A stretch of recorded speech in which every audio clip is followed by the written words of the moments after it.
Future city కడుతున్నాము, అక్కడ 50,000 ఎకరాల్లో కడతాం, ఆల్రెడీ 15,000 ఎకరాలు మా దగ్గర ఉంది, ఇంకో 30,000 ఎకరాలు సేకరిస్తున్నామని చెప్పి ముఖ్యమంత్రి గారు ఫ్యూచర్ సిటీ అని ఉదరగొడుతున్నారు.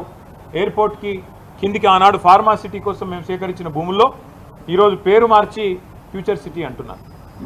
ముఖ్యమంత్రి గారిని కాంగ్రెస్ ప్రభుత్వాన్ని అడుగుతున్నాను, మరి ఫ్యూచర్ సిటీలో ఆల్రెడీ మీ దగ్గర 14,000 ఎకరాలు ఉన్నప్పుడు, ఇంకొక 30,000 ఎకరాలు మీరు సేకరించబోతున్నప్పుడు, మొత్తం 45,000 ఎకరాలు మీరు అక్కడ అమ్ముకోబోతున్నప్పుడు ఇక్కడ 400 ఎకరాల మీద ఎందుకు పడ్డారు మీరు?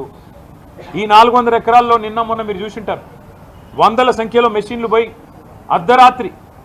నేను అడుగుతా ఉన్నా, మీరు ఒకటి ఆలోచన చేయండి.